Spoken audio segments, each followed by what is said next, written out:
வணக்கம். இன்றைய அரசியல் ஆடுகளம் மக்களுக்கு சொல்லும் செய்திகள் என்ன என்பதை பார்க்கலாம். முதல் செய்தி, டிசம்பர் 18ஆம் தேதி நடிகர் விஜய் அவர்களுக்கு தேர்தல் பரப்புரை செய்ய ஈரோடு பெருந்துறை அருகே காவல்துறை அனுமதி கொடுத்திருக்கிறது. பார்த்துக்கங்க, அதிசயமாக இருக்குல்ல. காவல்துறை முடியவே முடியாது, ஒரு மாதத்துக்கு முன்னாடி கேட்கணும். நாங்கள் அதனால் இந்த தடவைக்கு முதல்ல ஒன்று கேட்டாங்க, அந்த இடம் வேணாம், வேறு இடம் சொல்லுங்கன்னாங்க. இப்போ வேறு இடம் சொன்னாங்க. அப்படியே அனுமதி கொடுக்குறதா இல்லை. ஆனால் பாண்டிச்சேரியை பார்த்து நம்ம காவல்துறை அதிகாரிகள்லாம் வெக்கி தடை குனிஞ்சிட்டாங்க. பாண்டிச்சேரியில் பாவம் ஜூனியர் ஆஃபீஸர் 10 வருஷம் ஆச்சு சர்வீஸ்க்கு வந்து, எஸ்பி ஆயிடுச்சு. அந்த அம்மா பண்ணின வேகத்தில் அந்த அம்மா தீவிரமாக இருந்து பாதுகாப்பு நடவடிக்கைகள்லாம் இது பண்ணதில்லை. இந்தியா பூரா கேள்வி கேட்டாங்க. காவல்துறை என்னையா காவல்துறை, தமிழ்நாடு காவல்துறை, ஒரு பாண்டிச்சேரியில் ஒரு ஜூனியர் ஆஃபீஸர் பெண் அதிகாரி எஸ்பியாக இருக்குது, எப்படி நடத்துனுச்சு பாருங்கள். ஆளுங்கட்சி எல்லாம் உள்ளேயே விடலை, எப்படி நடத்துனாங்கன்னு பாருங்கள் அப்படின்னு சொல்லி கேட்டவுடனே காவல்துறைக்கு ரொம்ப ரோஷம் வந்துச்சு. என்னடா இது, நம்ம 1.5 லட்சம் பேரை வச்சுக்கிட்டு நடத்தாமல் எப்படி, அதனால் நடத்திடுவோன்னு முடிவுக்கு வந்துட்டாங்க. முடிவுக்கு வந்துட்டு அனுமதி கொடுத்துட்டாங்க. ஏன்னா டிஜிபி வேறு மாறி இருக்கார், பொறுப்பு டிஜிபியாக வேற ஒருத்தர் வந்திருக்கார். அவர் இந்த முடிவு எடுத்தாரா, அனுமதி கொடுங்கன்னு சொல்லிட்டாரா அந்த தெரியல. அதனால் யாரும் எதிர்பார்க்காத வகையில் விஜயின் பரப்புரைக்கு அது 11 மணிலேருந்து 1 மணி அப்படின்னு கொடுத்துருக்காங்க. அதனால் வேறு வேறு மாவட்டம் போனால் தானே பிரச்சனை, ஒரே மாவட்டம் ஈரோடு போகிறாரு. அதனால் மிகப்பெரிய அதிசயம்.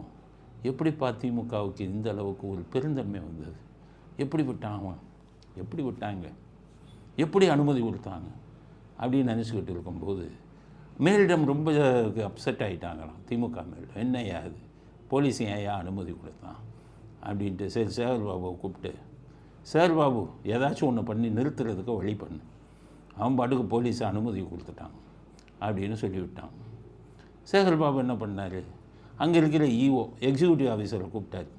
எப்போ நிறுத்தணும், நீ போய் கோர்ட்டில், இது கோயில் இடத்துக்கு சொந்தமானது, விஜய்க்கு அனுமதி கொடுக்குறாங்கல்ல, அது கோயில் இடத்துக்கு சொந்தமானது, அதனால் அங்கே அனுமதி கொடுத்தது தப்பு அப்படின்னு சொல்லி நீ ஒரு இதை பண்ணு அப்படின்ட்டான். அதனால் இப்போ இன்றைக்கி அறிக்கை வந்துருச்சு, அது கோயில் இடத்துக்கு சொந்தமானது, விஜய்க்கு அங்கே எப்படி அனுமதி கொடுத்தீங்கன்னு காவல்துறைக்கு அவங்க எதிர்ப்பு தெரிவித்து கடிதம் கொடுத்துருக்காங்க. அநேகமாக கோர்ட்டுக்கு போயிடுவாங்க. கோர்ட்டுக்கு போய் ஆரம்பிச்சுடுவாங்க மறுபடியும், என்னப்பா இந்த மாதிரி அனுமதி கோயில் இடத்துல எப்படி கொடுக்கலாம், கோயில் பேரை சொல்லிக்கிட்டே என்னென்னமோ இவங்களே பண்ணிக்கிறது. அதுக்காகத்தான் ஹெச்ஆர்என்சி இந்த உங்கள்கிட்ட இருக்க அரசியல்வாதி கையில் இருக்கக்கூடாதுங்கிறது. கோயில் நிர்வாகம் யாராச்சும் கோயில் நிலத்தில் இது பண்ணான்னு சொல்லுவானா, கோயில் நிலத்தை பூரா மொங்காம் போட்டுருக்காங்க. கோயில் நிலத்தில் பூரா குடியிருக்கிறது யார், உங்கள் கட்சிக்காரங்க தான் நிறையா குடியிருக்காங்க, குடியிருந்துக்கிட்டு வாடகை கொடுக்க மாட்டேன்னு சொல்கிறாங்க. அப்படிப்பட்டவங்க கோயில் நிலத்தில் ஒரு நாள் கூட்டம் நடத்தக்கூடாதுன்னு சொல்லுவாங்களா? எல்லாம் ஜோடிப்பு. இவர் அனுமதி கொடுத்துட்டாங்களே காவல்துறை, நம்மளை மீறி நம்ம பேச்சை கேட்காம. அவங்க காவல்துறை பார்த்தாங்க, எல்லாத்துலேயும் எப்படியா ஒருத்தர் அனுமதி கேட்கும்போது பாண்டிச்சேரியில் நாக்கப்படுங்கிற மாதிரி நம்மளை கேட்டுட்டாங்க. அந்த அம்மாவுக்கு பாராட்டு சான்றிதழ் வழங்கிட்டார் என் ரங்கசாமி. அது ரொம்ப அசிங்கமாக போச்சு நம்ம போலீஸுக்கு, அந்த அம்மாவை பாராட்டி. அதனால் அவங்க அந்த தடவை அனுமதி கொடுத்து விட்டார்கள். சேகர் பாபு தன்னுடைய பாணியில், அது கோயிலின் சொந்த இடம், அதில் எப்படி அனுமதி கொடுக்கலாம்னு காவல்துறைக்கு எதிர்ப்பு தெரிவிச்சுட்டாங்க. இனி இந்த நாடகம் எப்படி போகும்னு தெரியாது. உயர் நீதிமன்றத்துக்கு போவாங்க, அதுக்கு ஸ்டே கேட்பாங்க. யாரை வச்சு கேட்பாங்க, கோயில் ஹெச்ஆர்என்சி கேஸ் போடுவாங்க. அப்போ இவங்க என்ன சொல்லுவாங்க, எங்களுக்கு அதுக்கு சம்மந்தம் இல்லை, அது ஹெச்ஆர்என்சி கோயில் இடம்னு அவங்க போயிருக்காங்கன்னு சொல்லி ஊரை ஏமாற்றுவார்கள். இதுதான் நடக்கப் போகிறது. ஆக 18ஆம் தேதின்னு சொல்லியிருக்காங்க, அது 18ஆம் தேதி நடக்குமாங்கிறத பொறுத்திருந்து பார்ப்போம் அப்படிங்கிறது விஜய் சம்மந்தப்பட்ட செய்தி. விஜய் சம்மந்தப்பட்ட இன்னொரு செய்தி, கரூர் இதில் என்ன ஆச்சுன்னு கேட்டிங்கன்னா, அங்கே இருக்கக்கூடிய தனி நீதிபதி ஒரு தீர்ப்பு கொடுத்தார். அதை உச்ச நீதிமன்றம் கடுமையாக கண்டித்து, எப்படி இந்த தீர்ப்பை கொடுத்தீங்கன்ட்டு ரெஜிஸ்ட்ரார் பதிவாளர்கிட்டருந்து ரிப்போர்ட் கேட்டாங்க, அறிக்கை கொடுங்க, இந்த இதை எப்படி கொடுத்தீங்க, எப்படி இந்த வழக்கை நீங்கள் அட்மிட் பண்ணீங்க, ஏற்றுக்கொண்டீர்கள் அப்படின்னு சொல்லி விளக்கம் கேட்டாங்க. இதுக்கு இடையில் சிபிஐ போய் கழுத்தை பிடிச்சி நிறுத்தினான். விபத்து நடந்ததுக்கு முடிஞ்ச உடனே அந்த பிரேத பரிசோதனை பண்ணின டாக்டர்கள்லாம் கூப்பிட்டு விசாரித்தாங்க. அங்கேருந்து அந்த உச்சநீதிமன்ற ஓய்வு பெற்ற நீதிபதி இங்கே வந்துட்டார். வந்து டாக்டர்லாம் கூப்பிட்டு எப்படியா பண்ணீங்க, இவ்வளோ சீக்கிரம் எப்படி வந்து பிரேத பரிசோதனை பண்ணீங்கன்னு கேள்வி மேலே கேள்வி கேட்டு அவர்களெல்லாம் தனியாக விசாரித்து இது அவங்களுடைய இதை வாங்கினாங்க, வாக்குமூலத்தை. ஆளுங்கட்சியினர் அரண்டு போயிட்டாங்க. என்னடா வாக்குமூலத்தெல்லாம் வாங்குகிறான், என்ன கதை இப்படி போகுதே, ஏதாச்சும் ஆயிருமோ நமக்கு, வேறு மாதிரி வேறு ரூட்டில் போயிருமோ, சிபிஐ மறுபடியும் எஃப்ஐஆர் போட்டு நம்ம ஆளுங்களை கைது பண்ணிடுமோன்னு பயம் வந்துச்சு. அந்த பயத்தின் அடிப்படையில் தான் இப்போ என்ன பண்ணிட்டாங்கன்னா, அன்னைக்கு போய் ஏற்கனவே ஒரு வாரத்துக்கு முன்னாடி உச்சநீதிமன்றத்தில் வந்து ஒரு வழக்கை போட்டாங்க. என்ன வழக்குன்னா, ஏற்கனவே சிபிஐக்கு விசாரிக்கணும்னு நீங்கள் போட்டிங்கல்ல உத்தரவு, அதை தடை பண்ணிடுங்கிறாங்க. ஏன் மடியில் இருக்க கணம் இருக்கிறதுனால பயம், மாட்டிக்குவோமோ, கதைலாம் வெளியில் வந்துடுமோ பயந்து உடனே வந்து தமிழ்நாடு அரசு வந்து உச்சநீதிமன்றத்தில் வழக்கு போட்டாங்க. இன்றைக்கி அந்த வழக்கு வந்தது விசாரணைக்கு. மகேஸ்வரின்னு ஒரு நீதிபதி, ரொம்ப கடுமையான நீதிபதி, அவங்ககிட்ட தான் வந்தது. அவங்க என்ன சொல்லியிருக்காங்க, உயர் நீதிமன்றம் கொடுத்த தீர்ப்பில் ஏதோ தவறு நடந்துள்ளது சொல்லிட்டாங்க. அங்கே ஏதோ தப்பு பண்ணியிருக்கீங்க நீங்கள் அப்படின்னு சொல்லிட்டாங்க. சொல்லிவிட்டு அடுத்து என்ன கேட்குறாங்க, நீதிபதி அருணா ஜெகதீசனை வச்சு நீங்கள் ஒரு கமிட்டி அமைச்சிங்களே, அது எதுக்காக அமைச்சிங்கன்னு ஒரு கிடுக்கு பிடி போட்டாங்க. நம்ம எல்லாருக்கும் தெரியும் அருணா ஜெகதீசன் எதுக்கு அமைச்சாங்க, கரூரில் நடந்த விபத்து சம்பந்தமாக விசாரணை செய்வதற்கு விசாரணை கமிஷன் நீதிபதி அருணா ஜெகதீசன் தலைமையில் அமைக்கப்பட்டதுன்னு சொன்னாங்க. அப்போ தான் நம்ம என்ன சொன்னோம், இதே அருணா ஜெகதீசனை வச்சு ஸ்டெர்லைட்டுக்கு ஒரு கமிஷன் போட்டாங்க எடப்பாடி பீரியடில். அந்த கமிஷன் வந்து அறிக்கையை ஸ்டாலின் அவர்கள் முதலமைச்சராக வந்த பிறகு கொடுத்தது, அதை தூக்கி குப்பை தொட்டியில் போட்டீங்களப்பா. அதில் 17 பேர் காவல்துறை அதிகாரிகள் தப்பு செஞ்சாங்கன்னு சொன்னாங்களே, தப்பு செய்த காவல்துறை அதிகாரிகளை நீங்கள் என்ன பண்ணீங்க, அவங்களுக்கு ப்ரமோஷன் தான் கொடுத்தீங்க. அவங்க மேலே நடவடிக்கை எடுக்க சொன்ன அருணா ஜெகதீசன் தீர்ப்பு இது வந்து பரிந்துரையை தூக்கி குப்பை தொட்டியில் போட்டீங்களே அப்படின்லாம் சொன்னோம். ஏன்னா கரூருக்கு அப்படி தான் கொண்டு வந்தாங்க. இதை புரிஞ்சுக்கிட்டு அந்த நீதியரசர், உச்சநீதிமன்ற நீதியரசர், அந்த பெண் நீதிபதி கேட்டாங்க, எதுக்கு அருணா ஜெகதீசன் தலைமையில் கமிஷன் அமைச்சிங்கன்னு கேட்டாங்க. அப்படியே பிளேட்டை மாட்டினாங்க. நாங்கள் வந்து வருங்காலத்தில் இந்த மாதிரி கூட்டம்லாம் வந்தால் என்னென்ன விதிமுறைகளை கடைப்பிடிக்கணுங்கிறதுக்காக அமைச்சோம். பச்சை பொய். இது விஜயுடைய அட்வொகேட்டுக்கு சரியில்லை. அவங்க அப்போ அறிக்கையாக கொடுத்தார்கள். அருணா ஜெகதீசன் இதை வந்து தமிழக அரசு அறிக்கையாகவே கொடுத்தாங்க. என்னன்னு கேட்டிங்கன்னா, கரூர் விஷயத்தில் நடந்த தவறுகளை விசாரிப்பதற்காக கமிஷன். அந்த அறிக்கை காப்பி எடுத்து சுப்ரீம் கோர்ட்டில் போட்டு பிரிஜுரின்னு போட்டு இந்த பொய்யான தகவலை உச்சநீதிமன்றத்தில் சொன்னதனால் அவர்கள் மீது நடவடிக்கை எடுக்க வேண்டும் அப்படின்னு போடணும். அது எங்கே போட போகிறீங்க? ஏன்னா வலுவான வழக்கறிஞர்கள் உங்கள்கிட்ட இல்லை. அப்போ தான் பயப்படுவாங்க. எவ்வளோ பெரிய பொய் பாரு. அதனால் இப்போ என்ன சொல்லிட்டாங்க, அவங்க அந்த உச்ச நீதிமன்ற நீதிபதி இன்றைக்கி சொல்லிட்டாங்க, உயர் நீதிமன்ற இவங்க ரெஜிஸ்ட்ரார், பதிவாளர் சீக்கிரம் அறிக்கையை கொடுங்க, எப்படி அந்த வழக்கு எடுக்கப்பட்டது அதெல்லாம் கொடுங்க. அந்த அவங்க கொடுக்குற அறிக்கையை எல்லோரும் படித்து பார்க்கணும், எல்லாருக்கும் கொடுங்கன்ட்டாங்க. நம்மளாம் கூட பத்திரிக்கையில் கொடுத்துருவாங்க. உயர் நீதிமன்ற பதிவாளர் என்ன சொல்கிறாரு, நாங்கள் பல விஷயம் நடந்தது அந்த டைமில் பல விஷயம் நடந்தது. ஏன்னா வழக்கறிஞர்கள் மத்தியில் பேசப்பட்ட பேச்சு தான் அது. இவரே வந்து தலைமை நீதிபதியே சில விஷயங்களை அப்போவே சொல்லியிருக்காரு ரகசியமாக, இதெல்லாம் பண்ணாதீங்கன்னு. ஸோ அதெல்லாம் வெளியில் வரும். இப்போ பதிவாளர் சொல்லக்கூடிய இதில் வந்து என்ன நடந்தது, உயர் நீதிமன்ற தலைமை நீதிபதி என்ன சொன்னாரா, எல்லா விஷயமும் வெளியில் வரும். இது எதுக்கு பொல்லாப்புன்னு இதை சொன்னதுக்கு தானே என்ன பிரித்து கைது பண்ணான். இதெல்லாம் நான் முன்னாடி நான் உண்மையை சொன்னேன்னு தானே பண்ணேன். அதனால் இப்போ உச்சநீதிமன்றமே கேட்டாங்க.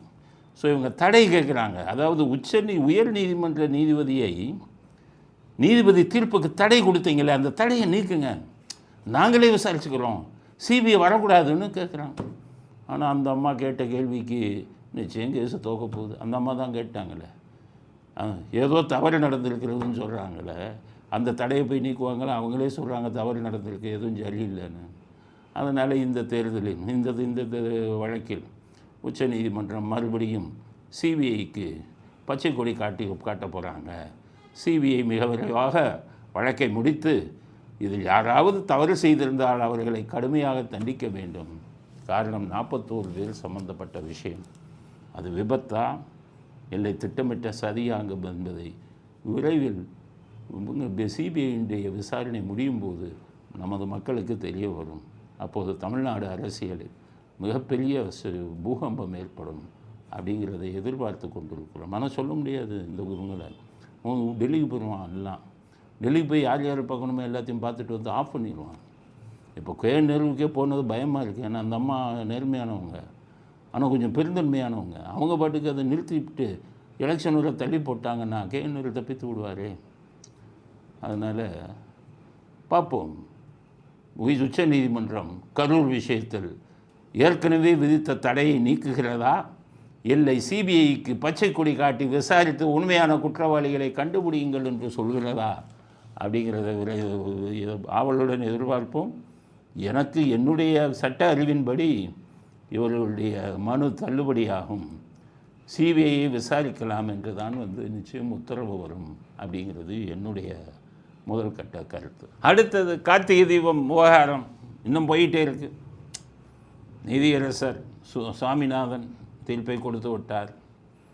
எல்லாம் குதிக்கிறான், என்னென்னமோ திட்டுறான். சொல்லிட்டோம், செய்யாதீங்கப்பா. 120 பேர் சேர்ந்து கையெழுத்து போடுறாங்க எம்பிங்கள்லாம். பதவி நீக்கம் செய், இம்பீச்மெண்ட் அப்படின்னு போய் ஜனாதிபதி இவர்கிட்ட ஸ்பீக்கர் ஆஃப் தி லோக்சபா சபாநாயகர், லோக்சபாவின் சபாநாயகர்கிட்டலாம் கடிதம் கொடுத்துட்டாங்க. இந்த பக்கம் பார்த்திங்கன்னா இன்றைக்கி ஓய்வு பெற்ற நீதிபதி 56 பேர் கையெழுத்து போட்டு சாமிநாதனுக்கு ஆதரவாக கையெழுத்து போட்டு அனுப்பியிருக்காங்க. பார்த்துக்கோங்க. நீ 120 பேர் எம்பி அரசியல்வாதிகள் நீ அனுப்புகிறையா? நாங்கள் முன்னாள் நீதிபதிகள் நாங்கள் சாமிநாதனுக்கு ஆதரவாக இருக்கிறோம். ஏன்னா இடையில இப்போ அவங்க என்ன பண்ணாங்கன்னா, நாங்கள்லாம் கேட்டோம், என்னப்பா நீங்கள் இந்த மாதிரி பண்ணுறீங்க? யாராவது இஸ்லாமிய அமைப்புகள் யாருமே இதுக்கு கண்டனம் தெரிவிக்கலை. தீபம் ஏற்றுனதுக்கு அவரை ராஜினாமா பண்ண சொல்லலையே நீதிபதியை, நீங்கள் மட்டும் சொல்கிறீங்களேன்னோ. அதுக்காக போய் தேடி பிடிச்சாங்க. முஸ்லீம் அமைப்புகள் எல்லாம் போய் கெஞ்சிருக்காங்க, யாரும் இதில் தலையிட மாட்டோம்ப்பான்ட்டாங்க. அப்போ ஒரு அரசியல் கட்சியை பிடி, எஸ்டிபின்னு ஒரு கட்சி, அந்த கட்சியை போய் பிடிச்சாங்க. ஒரு அறிக்கை கொடுங்க. என்ன கொடுக்கணும்? சாமிநாதன் ராஜினாமா பண்ணணும்னு கொடுக்கணும்னு அவங்க ஒரு அறிக்கை இன்றைக்கி நிர்பந்தத்தின் மேலே அந்த சாமிநாதன் ராஜினாமா பண்ணணும்னு எஸ்டிபி கட்சி சொல்லி. இதுக்கிடையில் இவர் என்ன சொல்லிட்டாரு, சாமிநாதன் ஜட்ஜு அந்த தூணை போய் என்ன சொல்லிவிட்டாங்க, அது நில அளவை தூண் அப்படின்னு கனிமொழி சொல்லிட்டாங்க. உடனே மாநில அரசாங்கத்தின் கண்ட்ரோலில் இருக்கிற ஆர்கியாலஜிக்கல் டிபார்ட்மெண்ட், தொல்லியல் துறை, ஆமாம் அது நில அளக்கிற கல்லுன்ட்டாங்க. அதுக்கு தான் சாமிநாதன் கேட்டிருக்காரு, என்னப்பா நிலநகர கருத்துங்கிறீங்களே, என்ன ஆதாரத்தில் சொல்கிறீங்க அப்படின்னு கேட்டிருக்காரு. ஆதாரமாக நாங்கள் கிடையாது ஒன்று, அதான் 100 வருஷம் ஆச்சு, அதனால் அவங்கெல்லாம் அவங்க ஆதாரம் கொடுத்துருக்காங்களான்னு இவங்க கேட்டாங்க. அதெல்லாம் வச்சு தான்ப்பா நாங்கள் கொடுத்தது 100 வருஷத்துக்கு முன்னாடி அப்படின்னு கோர்ட்டில் கேட்டிருக்காரு. இதுக்கிடையில் வேறு ஒரு இதை அவர் என்ன சொல்லியிருக்காரு, சாமிநாதன் அவரை போட்டு ரொம்ப பயமுறுத்துகிறான். சாமிநாதன் என்ன சொல்லிட்டார் தெரியுமா? அவரே இது பண்ணி என்ன சொன்னார்னா, அதாவது இறைவா இவர்கள் அறியாமல் செய்யும் தவறை மன்னித்து விடுங்கள்னு நான் சொல்ல மாட்டேன்னு இருக்காரு. இதுக்கு அர்த்தம் புரியாது உங்களுக்கு. இயேசு கிறிஸ்து அவரை சிலுவையில் அறையும் போது அப்போ அவர் என்ன சொன்னார்னா, அதாவது தவறை செய்கிறோம் என்பதை தெரியாமல் தவறு செய்யும் இவர்களை இறைவனாக மன்னித்து விடுன்னு கேட்டார் இயேசு கிறிஸ்து. அது அந்தளவுக்கு பெருந்தன்மை, அந்த மாதிரி பெருந்தன்மை யாருக்கும் வராது.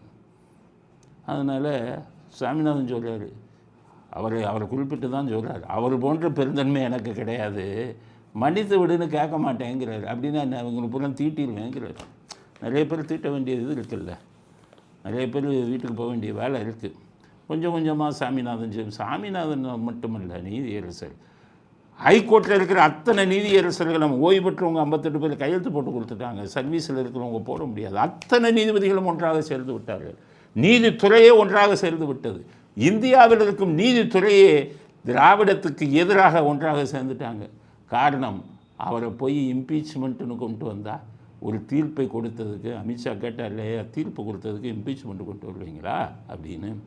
இதுக்கு தான் என்னென்னு கேட்டிங்கன்னா, ரொம்ப பேருக்கு இந்த இம்பீச்மெண்ட்டு பதவி நீக்கத்தில் இதெல்லாம் என்ன, இதில் அரசியல் சட்டத்தில் என்ன சொல்லுதுன்னு ரொம்ப பேருக்கு தெரியாது. இன்றைக்கி அதை பயன்படுத்தி உங்களுக்கெல்லாம் இம்பீச்மெண்ட்டுனா என்ன, நம்ம இந்திய அரசியல் சட்டம் என்ன சொல்லுது அப்படிங்கிறத கொஞ்சம் அடிப்படை விஷயங்களை நான் சொல்கிறேன், கேளுங்க. யாருக்கு மூளை கலங்கி போச்சு, யார் அறிவாளி, யார் முட்டாளுங்கிறத நீங்களே தீர்மானம் செய்யுங்கள். இப்போ இந்த பதவி நீக்கம், இம்பீச்மெண்ட், நீதிபதிகளை பதவி நீக்குவது, impeachment of high court judges, supreme court judges, இது சம்பந்தப்பட்ட சட்டம் என்ன சொல்கிறதுங்கிறத நான் கொஞ்சம் சுருக்கமாக சொல்கிறேன், கேட்டுவிட்டு முடிவு செய்யுங்க. நம்ம அரசியல் சட்டத்தில் ஆர்டிக்கிள் 124ன்னு ஒன்று இருக்குது, சப்செக்ஷன் 4, உட்பிரிவு 4. அதை போய் படிக்கணும். என்னடா இது? அதுதான் சொல்லுது, உச்ச நீதிமன்ற நீதிபதிகளையும் உயர் நீதிமன்ற நீதிபதிகளையும் பணி நீக்கம் செய்வதற்கு அதுதான் சொல்லுது. அந்த சட்டத்தில் நம்ம அம்பேத்கர் எழுதிய அரசியல் சட்டத்தில் அதில் தான் அது விளக்கம் இருக்குது.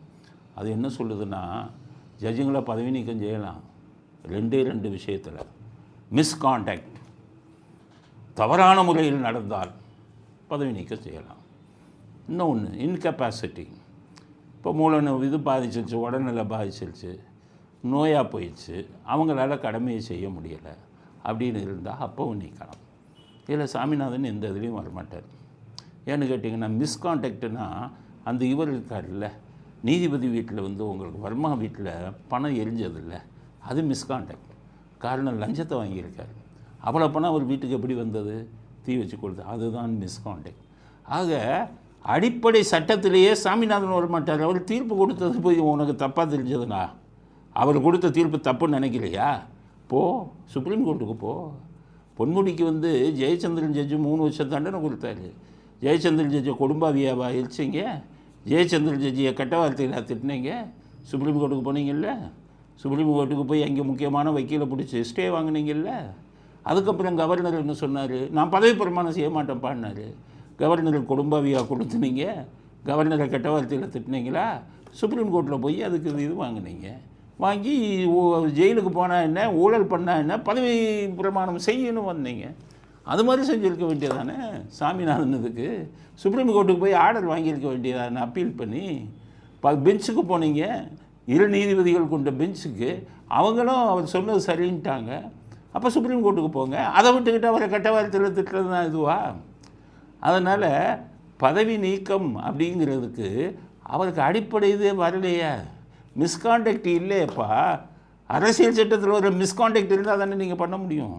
சரி, ஆண்டிகள் கூடி மடம் கட்டினாங்கன்னு சொல்லிட்டேன்.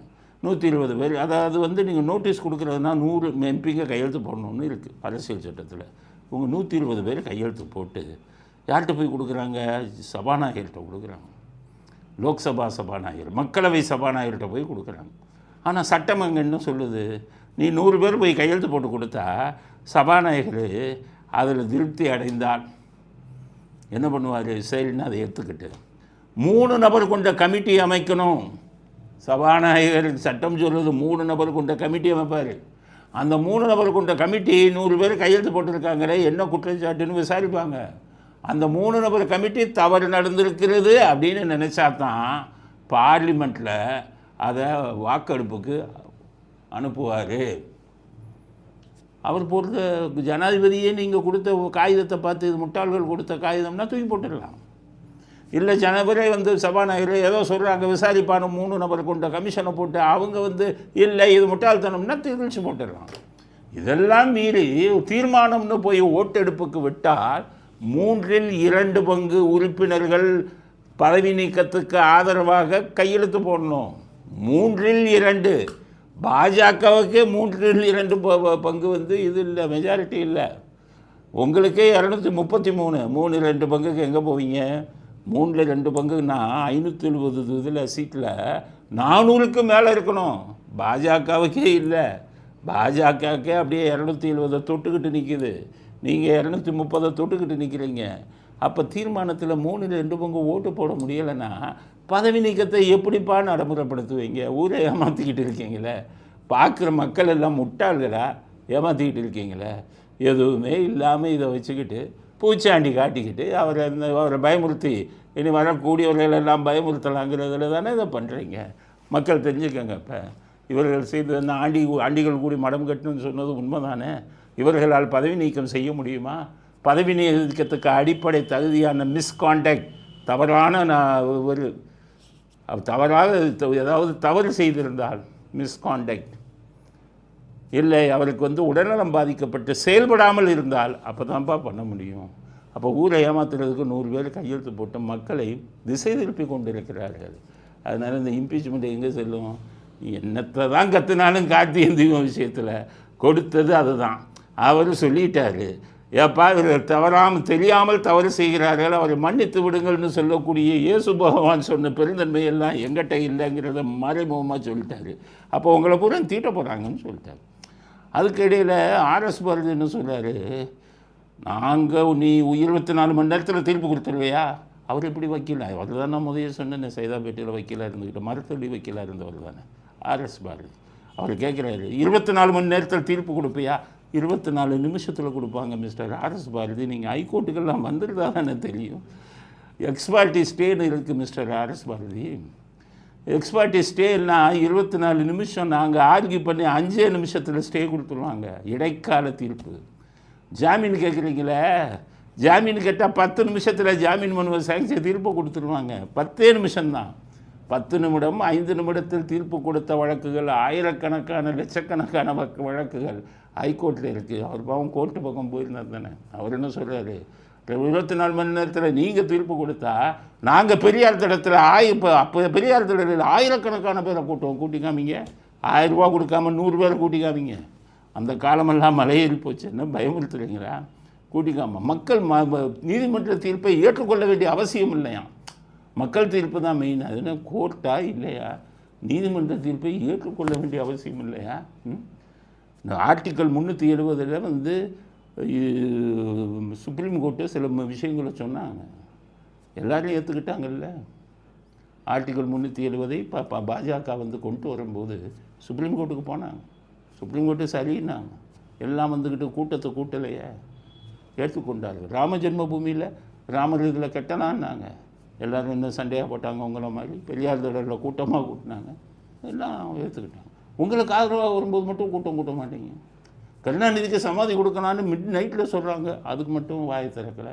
ஆஹா, அருமையான தீர்ப்புங்கிறீங்க. மற்றவர்களுக்கு சாதகமாக இது வந்தால் அதை ஏற்றுக்கொள்ள முடியாது. இது என்ன திராவிட இதுவே வேதாந்தமே புரியலையே.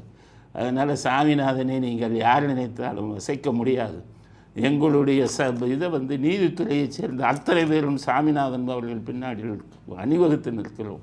சாமிநாதனை நீங்கள் தொட முடியாது அப்படிங்கிறது ஆர்எஸ் பாரதிக்கு செய்தியாக சொல்ல விரும்புகிறோம். அடுத்தது சார் விஷயம் நெருங்கிக்கிட்டு இருக்குது. இன்னும் 2 நாள் தான் இருக்குது. ஏன் காலக்கெடுவை நீடிச்சுக்கிட்டே போகிறாங்கன்னு புரிஞ்சுக்கணும். நிறையா வரலை. நம்ம சொன்ன கணக்கு சரியாக ஒத்து வந்துடுவான். நான் 1 கோடி போலி வாக்காளர்கள்னு சொன்னேன். 80 லட்சம் பேரை வந்துடும்னு சொல்லி ஒரு செய்தி வந்தது. ஒருவேளை நான் சொன்னால் 1 கோடி நெருங்கிச்சோன்னு தெரியலை. அதனால தான் உங்கள் சுப்ரீம் இதில் தேர்தல் ஆணையம் இது எதுக்கு பிரச்சனை, காலக்கெடு இன்னும் கொடுப்போம், வராங்களான்னு பார்ப்போன்னு ஓட்டிக்கிட்டு இருக்காங்க. ஒருத்தனும் வரல, எல்லாம் செத்தவன் பூரா வரலை. என்னடா இத்தனை பேர் செத்துட்டாங்களேன்னு பார்த்தாங்க, வரலை யாருமே. இடமாறியில் இவ்வளோ பேர் இருக்கடா, வரலை. ஆனால் இவன் பூரா ஓட்டு போட்டிருக்கான். 2021 சட்டமன்ற தேர்தலில், 2024 சட்டமன்ற தேர்தலில், 2019 பாராளுமன்ற தேர்தலில் இத்தனை பேரும் ஓட்டு போட்டிருக்கான். அதனால தான் 40க்கு 40. அப்போ எப்படி ஊரை ஏமாற்றிருக்காங்கன்னு பாருங்கள். முன்னாடி மாதிரி இல்லை. இப்போ தொழில்நுட்பம் பயங்கரமாக ஆயிடுச்சு. அங்கே இருந்த சாஃப்ட்வேர் ஒன்று போட்டாங்கன்னா ஒரே பேரில் எத்தனை வந்திருக்கா எல்லாம் அடிச்சிடும். ஒரு பேர் தான் இருக்கும். ஸோ கள்ள ஓட்டு போட முடியாது. இடம் மாதிரி போனாங்களா, ஆதாரத்தோடவா போடுறாங்க.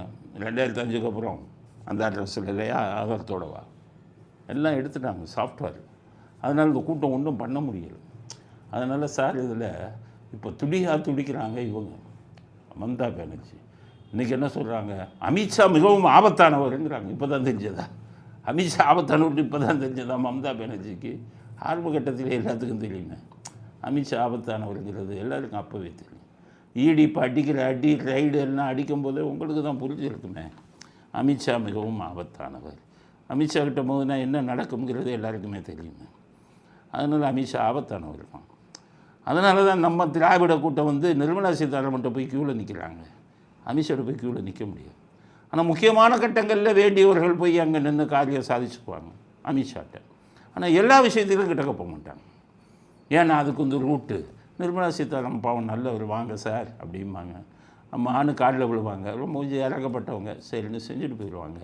அப்படின்னு தான் அங்கே போகல அமித்ஷாட்ட. என்ன காரணம் சொல்கிறாங்க இவங்க மம்தா பானர்ஜி, இந்த அமித்ஷா இருக்கார், 1.5 கோடி வாக்காளர்களை என்னுடைய இதில் இருந்து நீக்கிட்டாங்க. அவன் நீக்காமல் என்ன பண்ணுவாங்க? 1.5 கோடி வாக்காளர்களும் பங்களாதேஷ்லேருந்து வந்தோம்.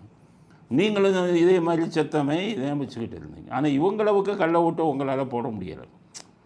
நீங்கள் இதுக்கு முன்னாடி கள்ள ஓட்டெல்லாம் ஆனால் இந்த இவங்க இருந்தால் இவங்கெல்லாம் உங்களுக்கு ஓட்டு போடுவாங்கல்ல வெளிநாட்டுக்காரவங்க, அதனால் நீக்குகிறார் அமித்ஷா. அமித்ஷா ஆபத்தானவர் இல்லை, சட்டப்படி நடந்துக்கிட்டு இருக்கார். சொல்லிட்டார், பீகாரில் ஒழிச்ச மாதிரி மேற்கு வங்காளத்தையும் தமிழ்நாடையும் பாரியாக சார் வந்தோடனே உங்களை காலி பண்ணிடுறேன்ட்டு. அதனால் அங்கே ஒரு 1.5 கோடி போச்சு காலி. இவங்க மம்தா பானர்ஜி நடுங்கிக்கிட்டு இருக்காங்க. இங்கே ஒரு 1 கோடி போகும்போது இங்கேயும் நடுங்கிக்கிட்டு இருக்காங்க. அதனால் அமித்ஷா ஆபத்தானவராகவே இருக்க வேண்டும். யாரும் தமிழ்நாட்டிலிருந்து அமித்ஷாவை போய் தைரியத்துடன் சந்திக்கக்கூடாது. நிர்மலா சீதாராமனும் ஆபத்தானவராக மாற வேண்டும். அடைக்கலம் வழக்குகளில் மாட்டிக்கொண்ட அடைக்கலம் தேடி வரும் யாருக்கும், திராவிடத்தைச் சேர்ந்த யாருக்கும் எந்த உதவியும் செய்யக்கூடாது. ஏற்கனவே சில உதவிகளை செஞ்சு அவங்கள காப்பாற்றிட்டீங்க. இனிமேல் அந்த உதவி உங்களிடமிருந்து அவர்கள் பெறக்கூடாது. நிர்மலா சீதாராமன் அவர்களே, அமித்ஷாவை போல நீங்களும் ஆபத்தானவராக இருங்கள் அப்படிங்கிறது தான் நம்ம பதிய விரும்பும் கருத்து. அடுத்தது விஜய் பற்றி இன்னொரு ஒரு திருப்பூர் எம்எல்ஏவான், திமுக எம்எல்ஏ, எம்ஜிஆரை பார்த்து ஏமாந்தது போல் விஜயை பார்த்து ஏமாந்துடாதீங்கிறது. அது குழந்தை மனசுல சினிமா பார்த்தா இன்னைக்கு எம்ஜிஆர் ஏமாந்த மாதிரி இப்போ இந்த விஜயிட்ட ஏமாந்துடக்கூடாது. இதுதான் உள்ள பாயிண்ட். எம்ஜிஆர் பற்றி எங்கே ஏமாந்தீங்க? எம்ஜிஆரால் நல்ல வழியிலுக்கு போனவங்க தான் நிறைய பேர். அவர் படத்தில் கூட குடிக்க மாட்டார்ப்பா. எம்ஜிஆர் படத்தை பார்த்து நல்ல வழியில் தான் நிறைய பேர் போனாங்க. ஐயோ தலைவர் குடிக்க மாட்டேங்கிறாரு, நம்மளும் குடிக்கக்கூடாது அப்படின்னு போனாங்க.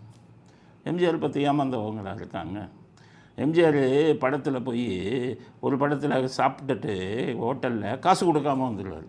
படத்தை எடுத்து முடிச்சுட்டு அந்த சீனை எடுத்து முடிச்சுட்டாங்க. எம்ஜிஆர் கூப்பிட்டு சொன்னார் டைரக்டரை, யோ சாப்பிட்டுட்டு நான் காசு கொடுக்காமல் நீ சீனை வச்சுட்ட, என் தொண்டன் பூரா நாளைக்கு சாப்பிட்டு காசு கொடுக்க மாட்டான், அதனால் அதோட இன்னொரு சீனை சேருன்னாரு. என்னென்னா அவரே எவ்வளோ பெரிய அயோக்கியத்தனம் பண்ணிட்டோம், நம்ம சாப்பிட்டுட்டு காசு கொடுக்காம இந்த தாயத்தை விற்றாச்சு அந்த காசை திருப்பி கொடுக்கணும்னு ஒரு டைலாகை சேரியான்னாரு. எதுக்கு சேர்த்தாரு?